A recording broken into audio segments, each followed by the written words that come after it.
Hello everyone, welcome to Med Niket channel. तो guys, जैसा हमने पिछले लेक्चर में पैलेटाइन टॉन्सिल कवर कर दिया था, आज हमारा टारगेट है यूस्टेशन ट्यूब। तो गाइज, आज हम एक नई यूनिट शुरू करने वाले हैं year anatomy head and neck के अंदर ही, जिसमें हमारे 3 टॉपिक है basically, that is Eustachian tube, middle ear and tympanic membrane. तो ये ईयर एनाटमी है, MBBS फर्स्ट ईयर के सिलेबस में आते हैं। ठीक है, तो यूस्टेशन ट्यूब एक बहुत ईजी सा टॉपिक है। इससे कोई भी लॉन्ग आंसर क्वेश्चन नहीं आता है, इससे बेसिकली शॉर्ट आंसर क्वेश्चन आते हैं। और इसमें एक अप्लाइड इसका पूछा जाता है रीजनिंग के अंदर कि what is the reason of middle ear infection more common in children as compare to adults. ये क्वेश्चन पूछा जाता है जो अप्लाइड में आता है, तो उसका आंसर आपको इस लेक्चर में आज मिलेगा। एंड यूस्टेशन ट्यूब डिटेल में, जो डिटेल है उसकी, जो उसकी डिजीजेज बहुत डिटेल में, वो ENT में पढ़ने वाले हैं। बट मैं आपको यहाँ पे हल्का सा ENT से थोड़ा सा कोरिलेट करवाऊंगा, ताकि थोड़ी सी क्लिनिकल लिंक बनी रहे यहाँ पे। ठीक है, तो लेक्चर के एंड में आप इन इमेजेस से ओरिएंट हो जाएंगे। ये थोड़ी सी एनाटमी की इमेजिंग है कि यूस्टेशन ट्यूब हमारे स्कल के बेसिस पे कैसे ओरिएंट रहता है। ये उस क्वेश्चन का आंसर है वो अप्लाइड का, कि क्यों चिल्ड्रन और उसमें कॉमन है ज़्यादा। और ये प्रोसीजर है सिरिंजिंग, जिसमें मैं आपको बताऊंगा आखिरी में कि अगर मान लीजिए कुछ भी सब्सटेंस जो हमारे कान में फंस जाता है, तो बेसिकली हम जो नॉर्मल होते हैं, नॉर्मल मतलब जो जिन लोगों ने जो नॉर्मली हम घर में करते हैं कि ईयरबड से निकाल के साफ़ कर लेते हैं, but as a medical professional हम वो एडवाइस नहीं करते हैं, क्योंकि वो ट्रॉमा वगैरह क्रिएट हो सकता है। तो उसके लिए एक प्रोसीजर है सिरिंजिंग, जो हम देखने वाले हैं यहाँ पे। ठीक है, तो शुरुआत करते हुए यूस्टेशन ट्यूब से। ठीक है, यूस्टेशन ट्यूब का दूसरा नाम है ऑडिटरी ट्यूब।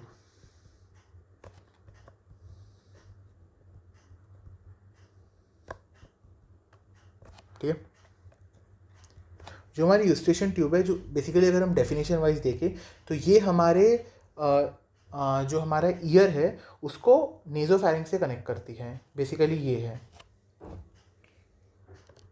बेसिकली हमारी मिडल ईयर कैविटी को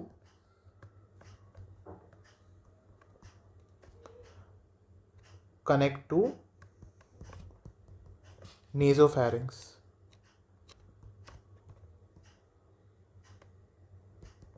फैरिंग्स के बहुत सारे पार्ट्स होते हैं, ओरोफैरिंग्स, नेजोफैरिंग्स, वो हम फैरिंग्स के लेक्चर में डिटेल में देखेंगे, आप उसकी टेंशन मत लीजिएगा। ठीक है, ओके। अब हमारी जो यूस्टेशन ट्यूब है वो 2 पार्ट्स में डिवाइडेड है।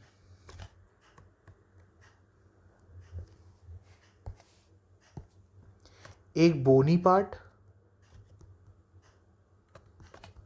और एक कार्टिलेजिनस पार्ट।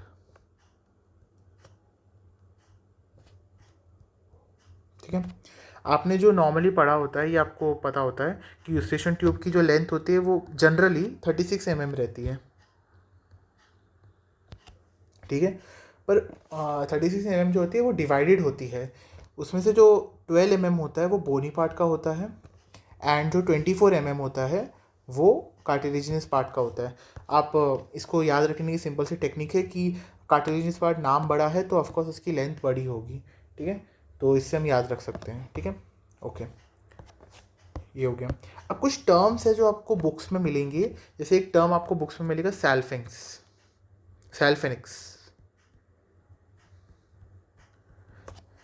इसको बेसिकली आप इतना याद रखिए, this is the medial opening of nasopharynx. Nasopharynx में हम डिटेल में देखेंगे, बट आपको अभी बुक में दिखेगा। तो आप इसकी सिंपल सी डेफिनेशन ये, it is the medial opening in nasopharynx. Okay, ये हो गया। अब हम एक छोटा सा स्कीमेटिक डायग्राम बनाते हैं हमारे यूस्टेशन ट्यूब का। ओके, ये आप एग्जाम में रिप्रेजेंट कर सकते हैं। मैंने पहले ही बोला था कि इसमें इतने मतलब इस यूस्टेशन ट्यूब में इतने डायग्राम्स नहीं हैं।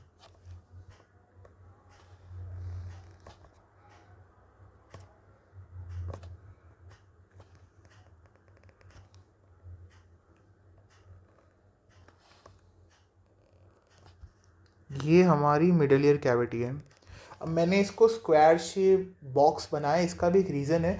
जब हम मिडल ईयर डिटेल में पढ़ेंगे तो मिडल ईयर को हम जब उसकी एनाटमी डिफाइन करते हैं तो हम बोलते हैं it's like a match box shape, क्योंकि वो पूरा क्यूबॉइडल शेप का होता है। उसमें उसकी 6 वॉल्स होती हैं, हर एक की अपनी अपनी डायमीटर होती है, वो हम मिडल ईयर में देखने वाले हैं। ठीक है, तो इसलिए मैंने इसको स्क्वायर बनाया है 2D के अंदर। ठीक है, अब ये हम यूस्टेशन ट्यूब बना रहे हैं। अब भाई यहाँ जो मैंने यूस्टेशन ट्यूब में थोड़ा बेंड दिया है, इसका भी एनाटॉमिकल इम्पोर्टेंस है जो आपके वो अप्लाइड क्वेश्चन से लिंक्ड है। बेसिकली इसी पे वो रोटेट करता है वो अप्लाइड वाला क्वेश्चन।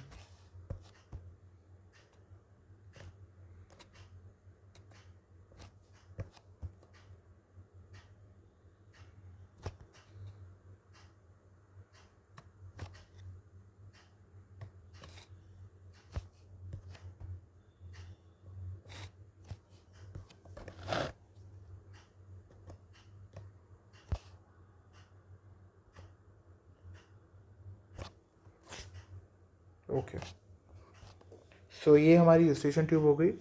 लेबलिंग कर लेते हैं।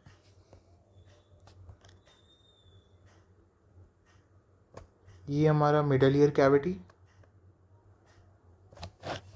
अब कहीं आप देख सकते हैं जो बेंड है इसने हमारी यूस्टेशन ट्यूब को दो पार्ट में डिवाइड कर दिया, और मैंने अभी आपको इसकी लेंथ बताई थी, तो आप बता सकते हैं कि कौन सा पार्ट क्या है। तो ऑफकोर्स इसकी लेंथ छोटी है 12 mm, that is bony part, और ये हमारा कार्टिलेजिनस पार्ट।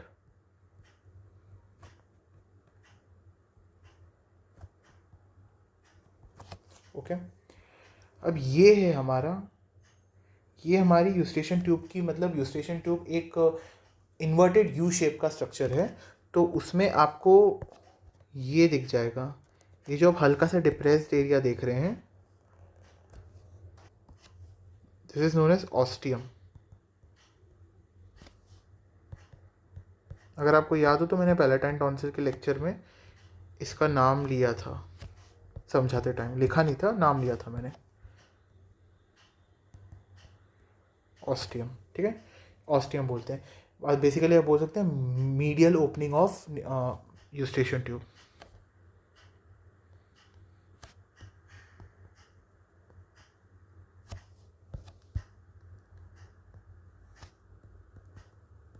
ईटी मतलब यूस्टेशन ट्यूब। ठीक है, अब देखिए मीडियल कैसे, आप देख सकते हैं ये थोड़ा सा ऐसे जा रहा है, तो क्या बोल सकते हैं बॉडी के थोड़ा सा पास है, ये हमारी बॉडी है, तो बॉडी के पास जो होता है उसको मीडियल बोलते हैं, इसलिए इसको मीडियल ओपनिंग बोला गया। ठीक है, और ये जो बेंड होता है बॉडी में भी इसी तरह से ओरिएंट होता है। ठीक है, ओके।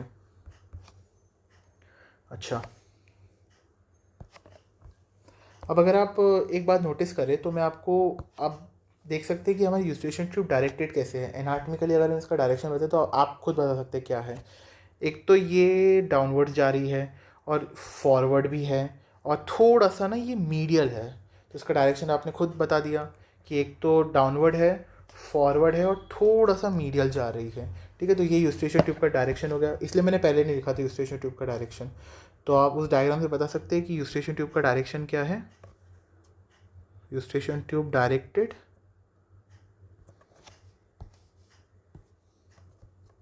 डाउनवर्ड,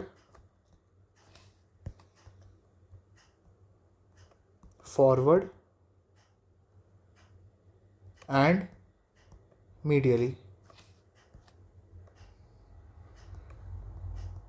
ओके, तो ये यूस्टेशन ट्यूब का डायरेक्शन हो जाता है। ठीक है, ओके। अब हम यूस्टेशन ट्यूब के हर एक जो बोनी पार्ट कार्टिलेजियस पार्ट है उसको थोड़ा डिटेल में पढ़ते हैं। ठीक है, तो सबसे पहले हम बोनी पार्ट की बात करते हैं।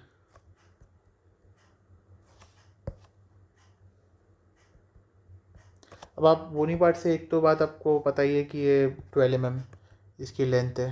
ठीक है, दूसरा जो बोनी पार्ट की बात है कि इसका डायरेक्शन कैसे है, चलिए वो देखते हैं। इसका डायरेक्शन जो किताबों में लिखा है दैट इज़ पोस्टरोलैटरली।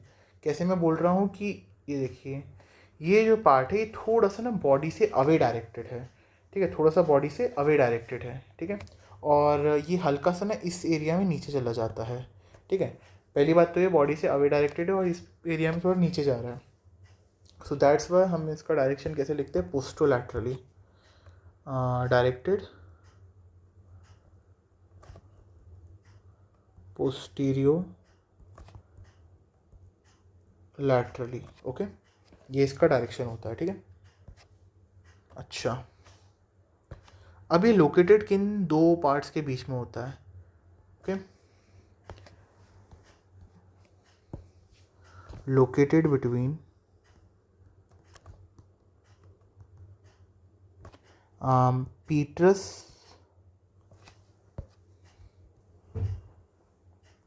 एंड टिम्पैनिक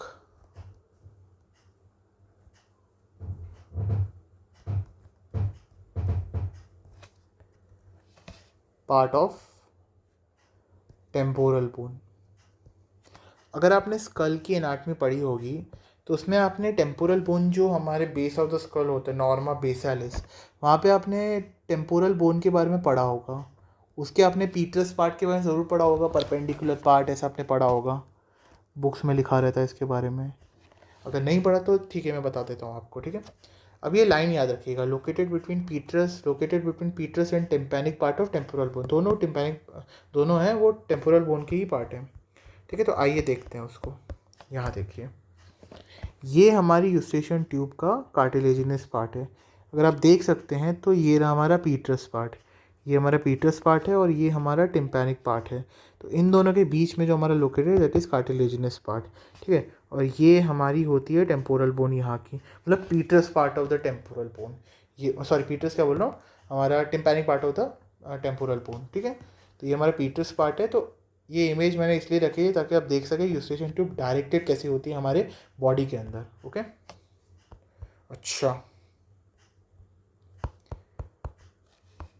तो ये हो गया। अब हम बात कर लेते हैं कार्टिलेजिनस पार्ट की, ठीक है। हाँ,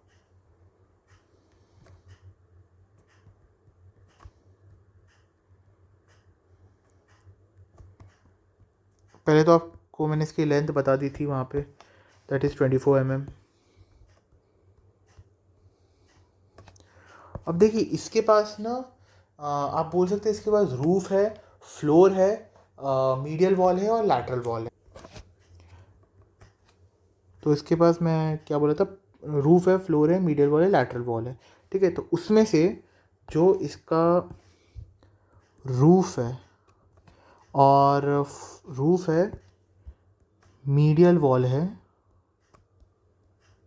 और upper part of lateral wall है, upper part of lateral wall.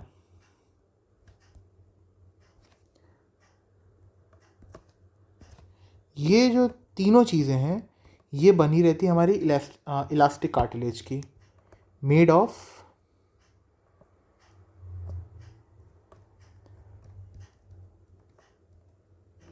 Elastic cartilage.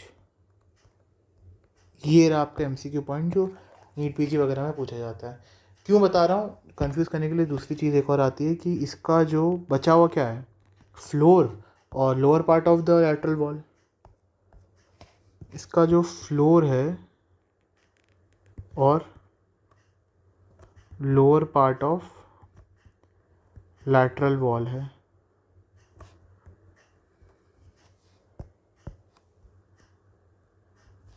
वो हमारा बना रहता है फाइब्रस मेम्ब्रेन का, मेड ऑफ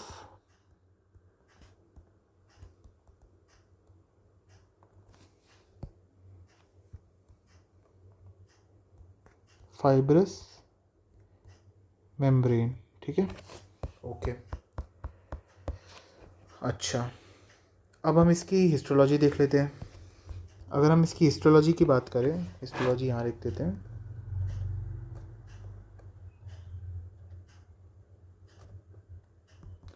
तो इसमें हमको कौन सी टाइप की एपिथेलियम दिखती है, दैट इज सूडो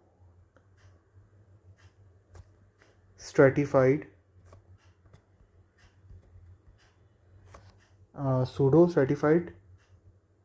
कॉलुमनार,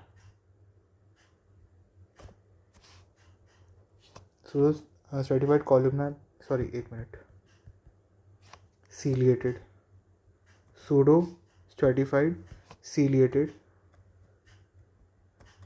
कॉलुमनार एपिथेलियम, ठीक है। तो ये हमको इसमें इसकी हिस्टोलॉजी होगी, ओके। अब हम इसकी आर्टिकल सप्लाई पे आ जाते हैं। ऐसा इसको डायग्राम नहीं, इसका आपको याद रखना पड़ेगा।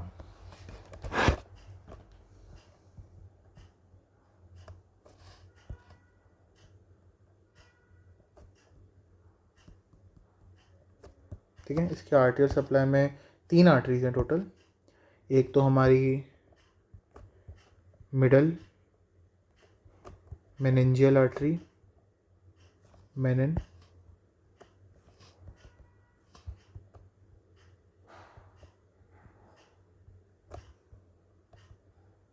Middle meningeal artery. दूसरा हमारी आर्टरी टू टेरिकॉइड कैनाल, या फिर इसको बोलते हैं विडियंस आर्टरी।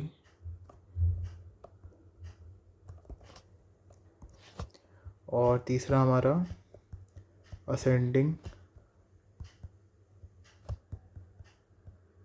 Pharyngeal artery. अगर आपको याद हो, नर्व टू विडियंस कैनाल मैंने उसका नाम लिया था फेशियल नर्व में, ठीक है। अब हम इसके वीनस सप्लाई की बात कर लेते हैं, वीनस ड्रेनेज। इसमें टोटल प्लेक्सिस है वेन के, दैट इज पहला तो फेरेंजियल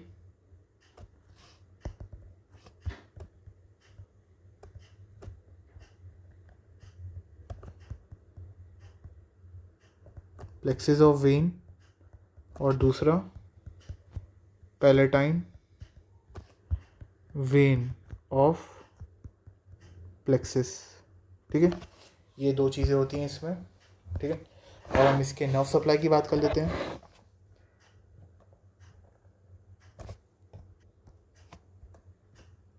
नर्व सप्लाई थोड़ी अलग है। कैसे? जो हमारा ऑस्टियम है, ऑस्टियम पार्ट की, उसकी अलग नर्व सप्लाई है।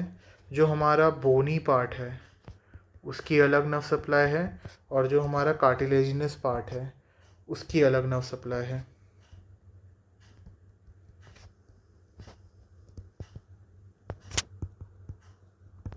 ठीक है। इसको हमें सप्लाई करती है, अरे नहीं दिख नहीं रहा इसमें, मैक्सिलरी नर्व। इसको हमें सप्लाई करती है मैक्सिलरी नर्व, ठीक है। इसको सप्लाई करती है नर्वस स्पाइनस, ओके। इसको हमें सप्लाई करती है टिम्पैनिक प्लेक्सिस। ये जब हम ग्लॉसोफेरेंजियल नर्व पढ़ेंगे तब आपको मैं इसके बारे में बताऊंगा। Glossopharyngeal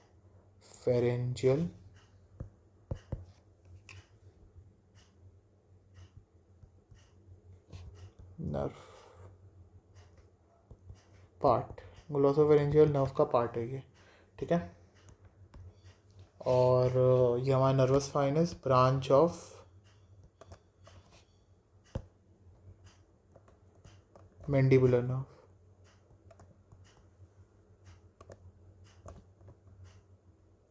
okay. अब हम इसके लिम्फ नोड की बात कर लेते हैं। लिम्फेटिक ड्रेनेज मतलब लिम्फेटिक्स क्या बोलता है इसका? रेट्रोफेरेंजियल लिम्फ नोड, रेट्रोफेरेंजियल लिम्फ नोड, ठीक है। अब हम आ जाते हैं अप्लाइड पे। इतना ही था ये स्टेशन ट्यूब। अब आ जाते हैं हम अप्लाइड पे, ठीक है। सबसे पहले तो पैलेटाइन टॉन्सिल में एक पार्ट आपको बताना मैं भूल गया था, दैट इज़ वॉल्डेयर्स रिंग। मैंने नाम लिया था उसका पर मैं आपको आखिरी में बताना भूल गया था, तो फिर मैंने सोचा यहाँ पे आपको बता दूंगा। एक चीज़ आती है दैट इज़ वॉल्डेयर्स रिंग। क्या है ये वॉल्डेयर्स रिंग? वॉल्डेयर रिंग एक ऐसी रिंग है जिसमें हमको सारे के सारे टॉन्सिल्स एक रिंग के फॉर्म में अरेंज शेप में दिखते हैं। देख बताता हूँ आपको मैं।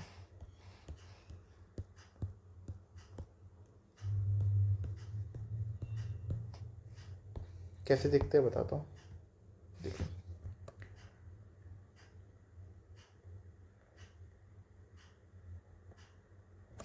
एक तो ये,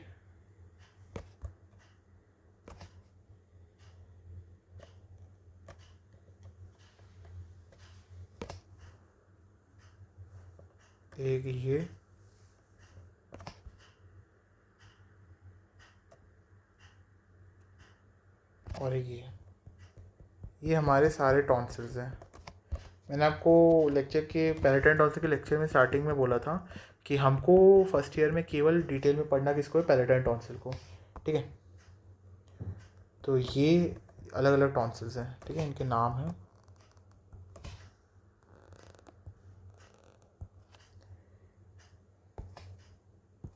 ये हमारा है लिंगुअल टॉन्सिल, लिंगुअल टॉन्सिल। ये हमारा नेज़ो फेरेंजियल टॉन्सिल। ये है हमारा पैलेटाइन टॉन्सिल जो हमने पढ़ा था।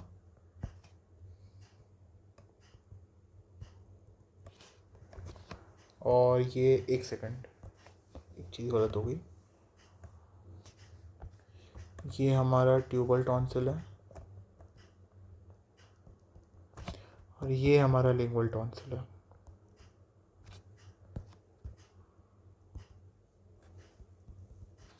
ओके, ठीक है।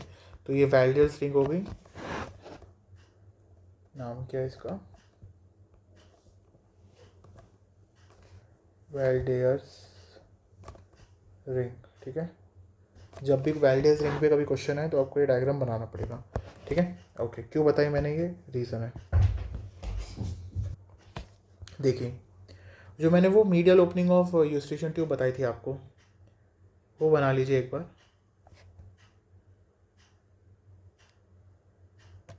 ठीक है, ये मीडियल ओपनिंग ऑफ हमारा यूस्टेशन ट्यूब है।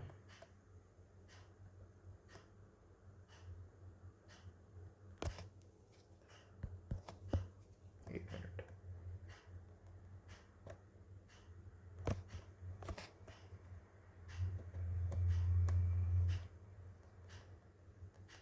ओके। तो ये medial opening of Eustachian tube के जस्ट अपर पार्ट पे एक टॉन्सिल होता है। टॉन्सिल की लिम्फेटिक रिंग होती है पूरी, उसको हम बोलते हैं tubal tonsil.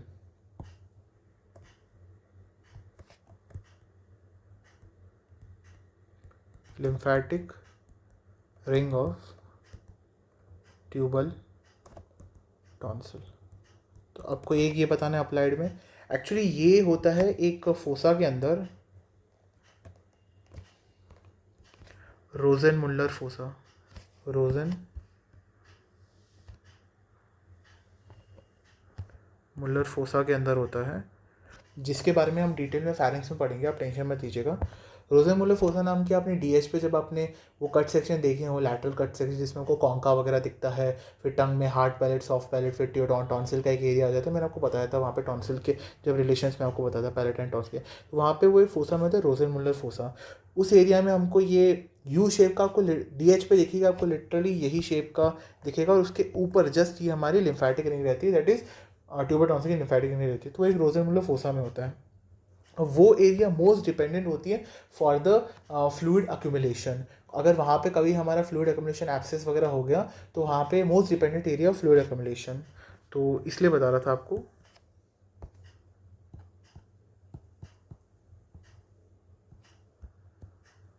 Most dependent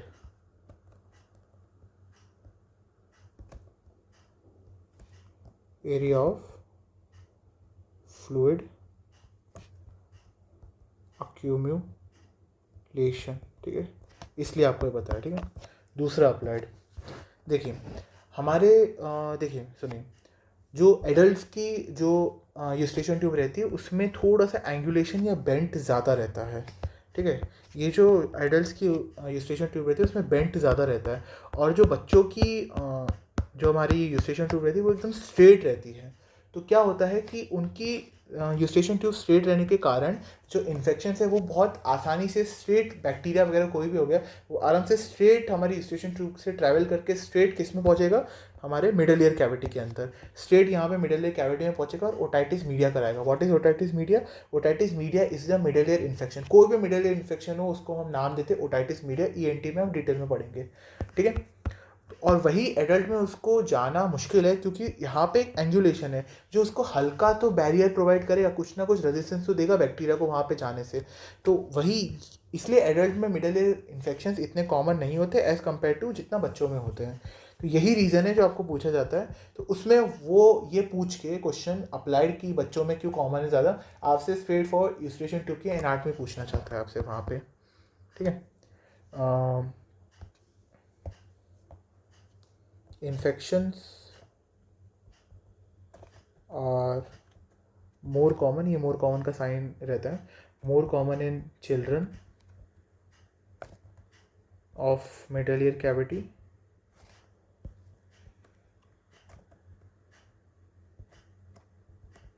then adults. उसका रीज़न क्या है?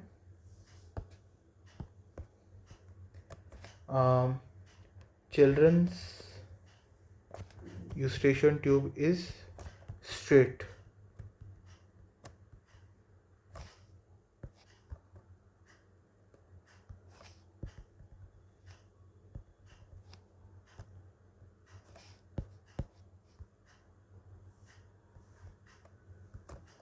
so infection can travel easily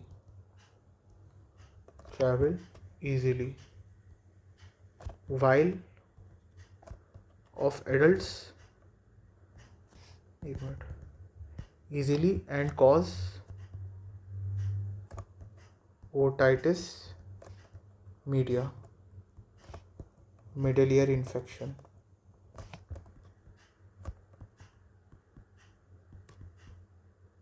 ठीक है, then adults, सॉरी then क्या बोलो, but in adults eustachian tube has a bend, so infection rarely travel to middle ear cavity, middle ear cavity. ठीक है, तो ये आपको आंसर लिखना है। ठीक है, ओके। अब हम एक टर्म डिस्कस करते हैं, दैट इज ओटाइटिस एक्सटर्ना।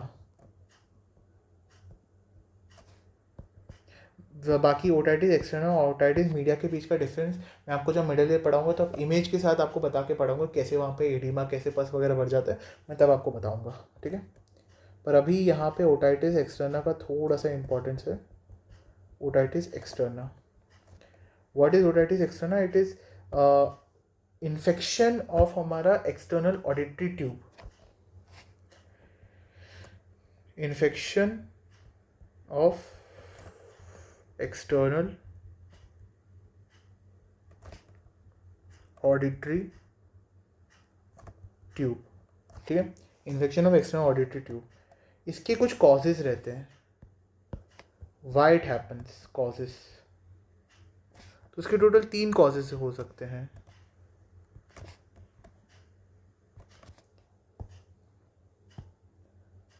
या तो ये बैक्टीरियल हो सकता है, कोई बैक्टीरिया आ जाए, या फंगल हो सकता है, या वायरल।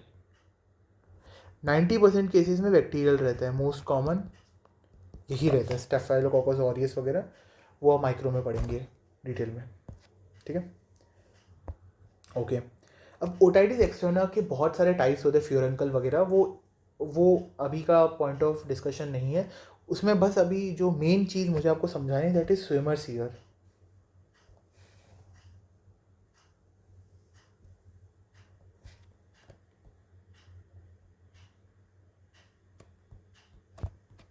स्विमर्स ईयर या इसका इकोनॉमिक ट्रॉपिकल ईयर, फिर इसको एक और चीज़ बोलते हैं डिफ्यूज ओटाइटिस एक्सटर्ना, इसको OE लिखते हैं, डिफ्यूज ओटाइटिस एक्सटर्ना। ठीक है, इसमें क्या होता है, स्विमर है तो ऑफकोर्स मतलब किसी ने बहुत देर तक स्विमिंग पूल में स्विमिंग वगैरह की तो उसको ये ईयर का इन्फेक्शन हो जाता है। कभी अब देखते हैं बहुत ऐसे लोग बोलते हैं कि बहुत देर तक हमने स्विमिंग की, कान पे हम टिंगलिंग साउंड आ गया, सुनपन आ गया, पेन होने लग गया, डिस्चार्ज निकलने लग गया। तो ये चीज़ें स्ट्रेट फॉरवर्ड स्विमर्स ईयर या ट्रॉपिकल या डिफ्यूज ओटाइटिस एक्सटर्ना को की तरफ डायग्नोसिस बढ़ाती है हमारी। इसमें होता क्या है हमारा, सबसे पहले तो इचिंग होती है पेशेंट को, फिर एब्रेशन होता है, एब्रेशन, उसके बाद एब्रेशन होने के बाद इन्फेक्शन होता है। ये इसकी कैसे डिजीज़ प्रोसीड करती है, ये इसका पैथोजेनेसिस है, ईटियोपैथोजेनेसिस। ठीक है, इसको बोलते हैं ईटियोपैथोजेनेसिस, पैथोजेनेसिस। व्हाट, अब आपको यहाँ पे इचिंग समझ आ गया, इन्फेक्शन समझ आ गया, ये एब्रेशन क्या है, what is abrasion? Abrasion simple सा मतलब होता है कि कोई भी हमारे ईयर की सुपरफिशियल सुपरफिशियल एपिडर्मिस या फिर सुपरफिशियल लेयर का रफ ऑफ हो जाना या पिल ऑफ हो जाना, सिर्फ सीधी सी बात है, तो उसको हम एब्रेशन बोलते हैं। मतलब स्ट्रेट फॉर ये मान लीजिए हमारी एपिडर्मिस, जो हमारी स्किन की एपिडर्मिस है, वहाँ पे रफनेस आ गई या फिर वो पूरी हट गई या फिर उसमें बहुत फ्रिक्शन आ गया सुपरफिशियल लेयर में या एपिडर्मिस में, तो उसको हम एब्रेशन बोलते हैं। ठीक है, ये होता है। ओके, अब इसी स्विमर्स ईयर का कॉज क्या होता है, किससे कॉज होती है, कौन से बैक्टीरिया इसको कॉज होता है? तो इसको सूडोमोनास कॉज करता है, सूडोमोनास। ठीक है, व्हाट इज सूडोमोनास, माइक्रो का बात है। ठीक है, सूडोमोनास एरोजिनोसा। ठीक है, okay, causative agent,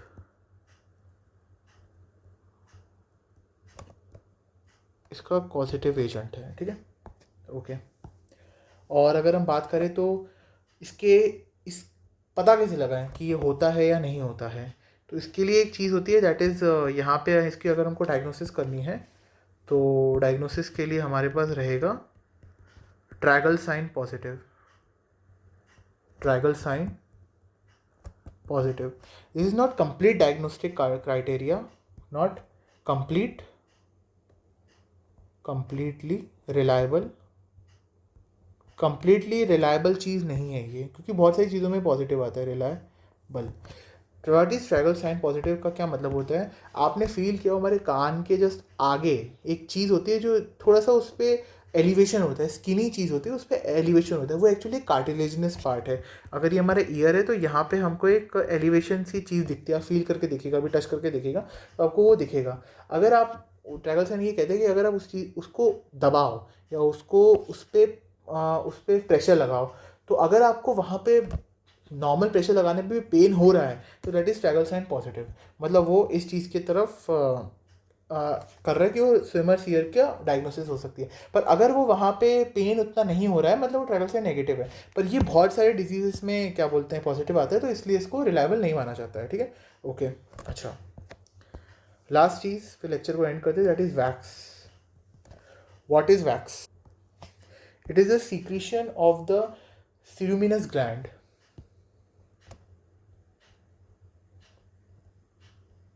Secretion of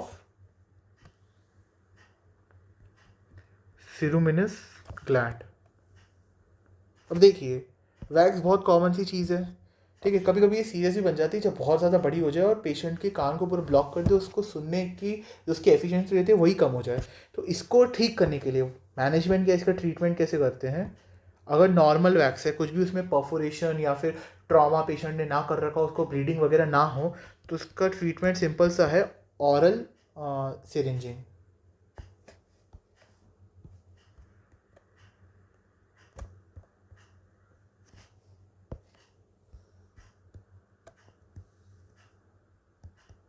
now what is aural syringing? Last चीज़ है। ठीक है, पहले तो ये देख लीजिए, ये मैंने आपको बताया था कि एडल्ट और चिल्ड्रन का कान कैसे होता है। आप देख सकते हैं इसमें इतना एंगुलेशन नहीं जितना एंगुलेशन इसमें है, तो आराम से इन्फेक्शन बढ़े, आराम से ट्रैवल करके मिडल कैविटी में जाके इन्फेक्शन कर सकते हैं। और यहाँ पे आप एंगुलेशन देख सकते हैं जो मैंने डायग्राम बनाया था आपको। ठीक है, ओके। अब ये ऑरल सिरिंजिंग है। ठीक है, ऑरल सिरिंजिंग की क्या चाहिए आपको? एक सिरिंज चाहिए, 20 ml 50 ml की जो भी अवेलेबल है वो चाहिए, और एक कंटेनर चाहिए जिसमें जो पानी है, जो पानी नहीं बोलेंगे, normal saline, normal saline, NS बोलते हैं हम। तो नॉर्मल सलाइन जिसमें आप स्टोर कर सकते हैं, क्या करते हैं, नॉर्मल सलाइन की एक बॉटल आती है, मेडिकल मतलब हॉस्पिटल में बहुत कॉमनली दिखते हैं, नॉर्मल सलाइन बहुत कॉमनली यूज़ करे जाते हैं। तो उस बॉटल को हम उस बॉटल का सील तोड़ते हैं और पानी को पहले सिरिंज के अंदर मतलब इस कंटेनर के अंदर डालते हैं। फिर उससे हम सिरिंज को लोड करते हैं, सिरिंज को हम इससे लोड करते हैं। फिर हम कान में डालते हैं पोस्टीरियर सुपीरियर डायरेक्शन में। Why we are doing it in posterior superior direction? Because we have a angulation present. हमारे पास एक एंगुलेशन है और मान लीजिए वैक्स का यहाँ पे फंसा हुआ है और हम सिरिंज ऐसे मतलब सिरिंज को ना स्ट्रेट ऐसे डाल रहे हैं, तो पानी तो यहाँ पे जाके कहीं रुक जाएगा, पानी यहाँ पे जा ही नहीं पाएगा। हम पोस्टीरियर सुपीरियरली इसलिए इसको डायरेक्ट कर रहे हैं ताकि वो एटलीस्ट ऐसे तो जा सके, ताकि वो वैक्स को वहाँ से निकाल सके। अब निकालता कैसे वो वैक्स को, इसका डायरेक्शन कैसे था, पोस्टीरियर सुपीरियरली, ठीक है। तो क्या करते हैं, जैसे हमने पानी यहाँ पे फ्लश करना शुरू किया, तो पानी जो होता है वो इसके लोअर मोस्ट बॉटम को टच करता है, फिर वो ऐसे जाता है, तो ताकि अब मतलब उसके बैकवर्ड्स के बॉर्डर को पूरा टच करता है और इससे हमारा जो वैक्स है वो बाहर निकलना शुरू हो जाता है, ठीक है। मतलब पानी इन शॉर्ट उसके जो भी स्पेस है उसके अंदर से जाके उसको जिस जगह पे वो चिपका हुआ है वहाँ से उसको हटा के बाहर ला रहा है, ठीक है। तो ये होता है सिरिंजिंग का एक्चुअल मतलब कैसे सिरिंजिंग करी जाती है, ठीक है। ये होता है सिरिंजिंग। और कौन सी डायरेक्शन, जो डायरेक्शन आपको याद रखें, दैट इज पोस्टीरियर सुपीरियर। ये एक और लिख लीजिए आप, डायरेक्शन जिसमें आपको सिरिंज करनी है, सिरिंज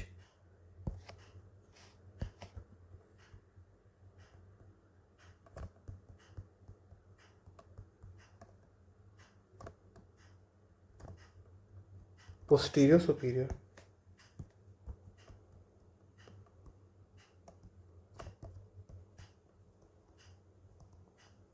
तो गाइस इसी के साथ हम यूस्टेशन ट्यूब को एंड करते हैं।